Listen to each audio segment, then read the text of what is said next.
Hello everyone, Basic Ollie here. Hope you're all doing well and welcome back to another GT Sport video. So this week's daily races then, not very good. Not very good at all. When I saw them I thought, yeah, that's not good at all. Daily race C is a nightmare. Just Group 1 cars around on top of this. Hard tyres, 12 laps. Just boring, isn't it? It's just really boring. Anyway, so I thought, you know what, let's crack on with daily race B. It's by far the best one I think. And let's set ourselves a little challenge, because every time you see these Group 4 races, you always see like a front-wheel drive car just dominating the leaderboards, qualifying-wise. So I thought, you know what? Let's set myself a challenge here. I'm going to use a random car generator, and the only rule I'm going to make is that I can't use an FF car, so a front-wheel drive car. So I'm not going to be able to use one of them. And the first car that come up was a Nissan GTR. In mint as well, so Jimmy will absolutely love this. If you don't know who that Jimmy is, it's Jimmy Broadbent. He loves a mint green Godzilla, so that's exactly what we're going to be using today. And let's see what we can do in it.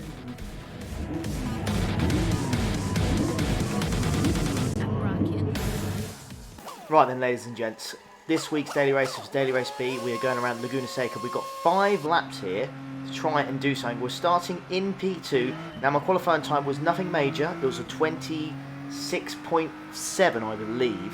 Far from my best. My main account went a lot quicker than that, but I just thought you want to set that kind of time where it's kind of just sat in the middle, because we're on my second account today. On a B rated lobby, so we don't want to just qualify and pole run away with it. We want to have a good race. So I set a time here, and it just about kept me off pole position, which is exactly what I want to see. You can see the Spaniard goes terribly wide there. So front-wheel drive cars then. So the only issue you really got with the front-wheel drive cars is basically understeer, because as soon as you put the foot down, it's just going to go wide. You really need to control the throttle. And to be honest with you, the car that I've got has kind of got the same issues. The Spaniard goes wide there again. I'm going to look up the inside. Potentially, we're going side by side here, but I just don't want to go 2 cars going through this left section up the hill and onto the corkscrew. It's not where you want to be. It's not very often you get 2 cars through there, and if you do, it slows you down quite a lot. And there is another Spaniard right up my arse. So I'm going to have to be very, very careful of me as well. Going through the corkscrew then, fantastic corner. Probably one of the most famous and greatest corners in motorsport. It's such a good section of a track. It's unreal. But where was I? Yeah, so the Nissan GTR this time. Things to know about this car. Really good top end. It takes a while to get there. Until you're about 5th gear, you don't really see the advantages of using a Nissan GTR. But as soon as you do, it's fantastic. And as you can see, their 4-wheel drive system comes in absolute clutch there. Because even when I've gone wide, didn't feel a difference. It was a little bit more bumpy, but it didn't feel like I lost any speed whatsoever. And I could put the power down, and it's fantastic. So this car, extremely grippy, coming out of corners, and it's really good. But we are on racing hard tyres, as we always seem to be when we're using Group 4 cars, and it's only a short amount of laps. They never really give you the mediums or anything like that.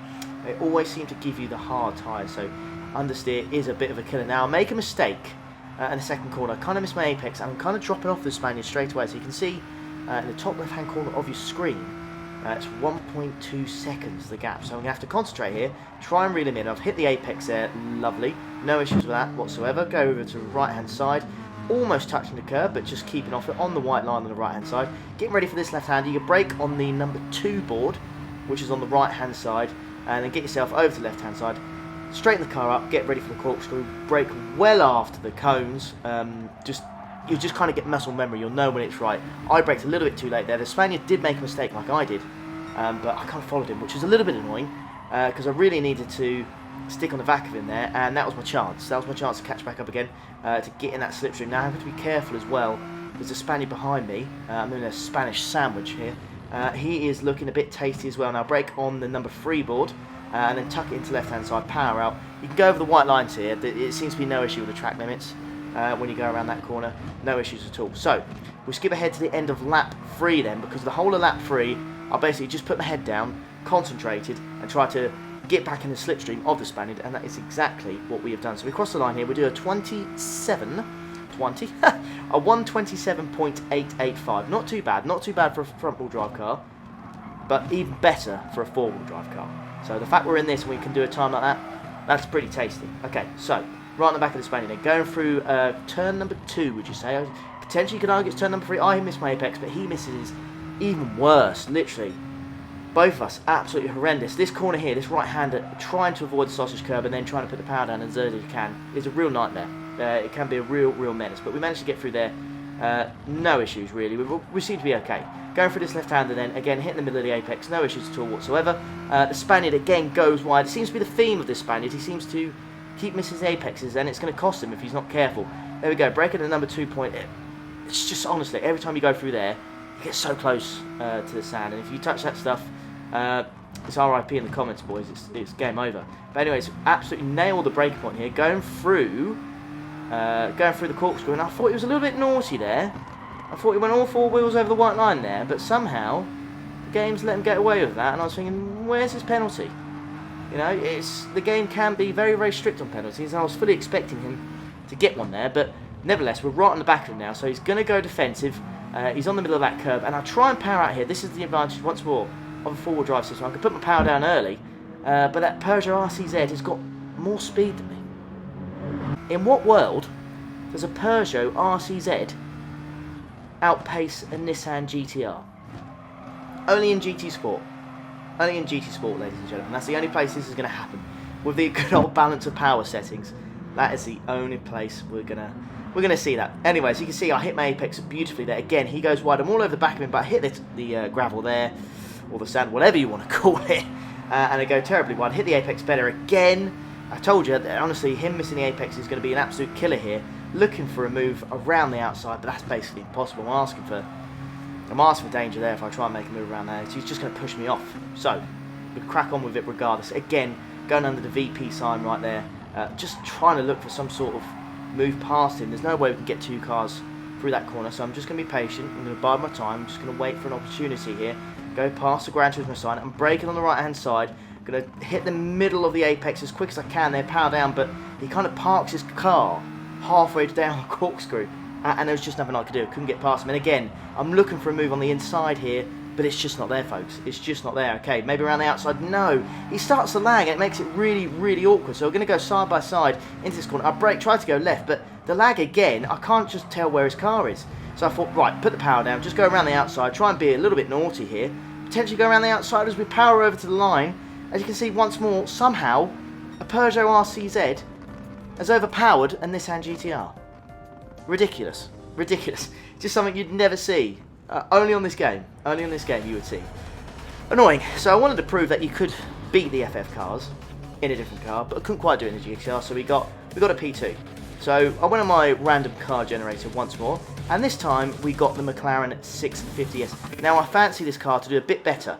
It's a little bit quicker in a straight line, I do believe, and I think the gearing is much better suited for this track, so we should have a better time here, and that's what I'm hoping for. So, waiting for the timer to go down here, and we are off. We should have a really good start. You seem to have a better start than P1, even though the timer goes off at the same time. I'm not quite sure what it is. If anyone knows, let me know in the comments, but we seem to catch up with them relatively quickly. So we're down to 3 temps already by the time we get to this braking point, and we're sticking to the inside here. You don't want to go wide on this first corner. It's a bit of a killer, and this guy here, it's just really slow for some reason. I don't know why. I don't know if he just saw me and he just kind of put the brakes on and immediately thought, oh, I'm going to have to go defensive. And then he goes wide here, and then there's a little bit of a nudge, and I kind of just back off it. And again, he's just slow through there. I think he's like really nervous straight away. He's kind of under the pressure straight away, and he's panicking a little bit. So he goes here on the outside, so that kind of opened the door a little bit. I thought about the move on the inside, but it just wasn't quite there at the time. So, you know, it's a long race. Like they say, you can't win the race on the first corner, or in this case, the first lap. So I'm just going to, you know, take my time, just wait for the opportunity to come to me. I'm not going to force it, I'm not going to rush it, especially with the penalty system. No contact, we don't want no contact whatsoever. We want this to be as clean as we possibly can. Okay, he goes for the corkscrew again. You know, I'm a little bit, that's a little bit naughty. How's he got away with that then? But I suppose not all 4 wheels were over the white line. He's just got away with that. Going through this right-hander here with the camber, it's really awesome. But we both go wide here. Unbelievably. Again, braking on the brake mark and the number 3 board there. Just going to go past him. There's going to be contact here. And yeah, hold my hands up. I should have made that move cleaner. I've literally just said like 15 seconds ago, if we're going to make a move, we're going to have to make sure it's clean. And I get past him, but I give him a nudge, an almighty nudge. No, in a race in real life, we could have both had broken suspension. That was game over. So thankfully, because we're on GT Sport, it's not the case. So in this instance, I think the penalty system is right. Now, I was thinking to myself, should I give that position back? But I thought a 1 second penalty is probably justifiable, because even if I didn't hit him, I think I would have got the move done. So let me know in the comments, guys, if you agree with me on that one. So I thought I'd just serve the penalty, and that can be my punishment. But again, I'm open to honesty, guys, suggestions. If you think I should have dropped off and let him overtake me, that's fine. But I thought with a 1 second penalty, I thought that was punishment enough. So we'll crack on anyways. Once more, through here, you've got to have big plums to go through there at full pace. Didn't quite do it on that turn, but again, I was just a little bit cautious, because we've got the lead now. Then this is something we haven't had for this video, so we're going to have to be the one that's defending this time, and not on the attack. So we're not going to be able to watch people's racing lines, their breaking points, or anything like that. We're not going to be able to judge, you know, what we should do on what they're doing. We're just going to have to just do what we can, and just go as fast as we possibly can in the McLaren 650S, which I have to say, so far, is performing really well. Now you can see the Audi TT looks for a move on the inside.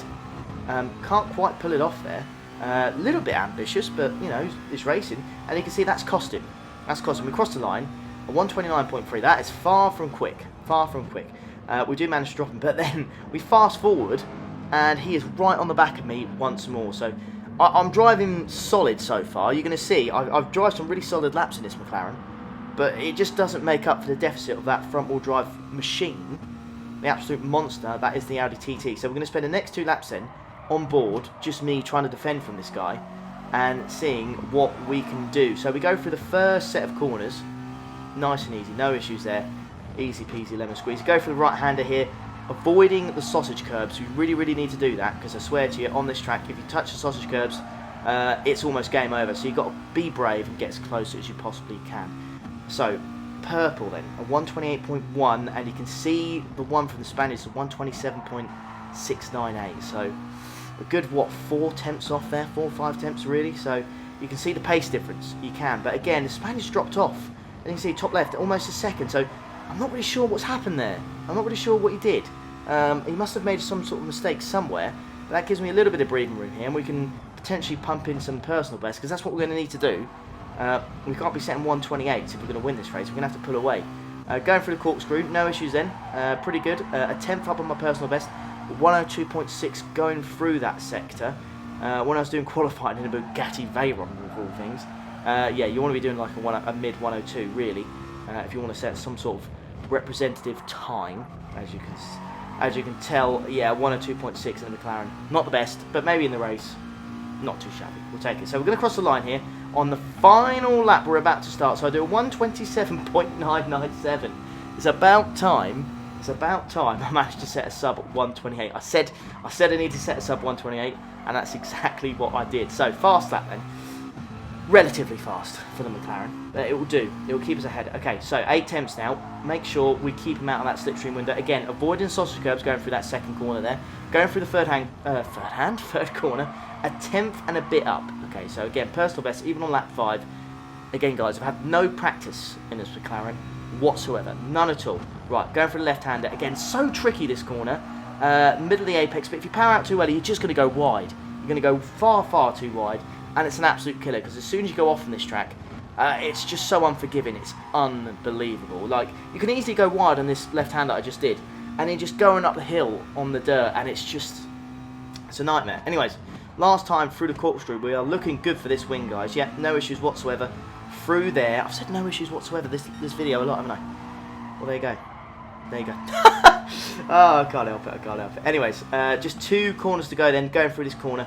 Love the camber on this. It's absolutely awesome flowing corner there. One of the great corners on this track. Okay, just brake on the freeboard once again. Just kissing the sausage there. And you can see the McLaren goes up on 2 wheels. We're going to go across the line here on the final straight. And we're going to get our P1. Thoroughly deserved, I think. Defended well. Put some good laps in the end. And it goes to show you guys, you know, you don't have to use front-wheel drive cars if you don't want to. Yes, they will dominate, and they are the faster car. But if you want to have a bit of fun on this game, because the daily races suck this week, I'll leave a link down below to the random car generator, and you guys can use it, because it's brilliant. It's so much good fun. So yeah, I definitely advise you use it. But there you go, guys. Brilliant, absolutely brilliant. Really enjoyed that. I hope you did as well. If you did, please leave a like, subscribe if you are new around here, and yeah, I'll see you for the next one. Take care. Ta-da.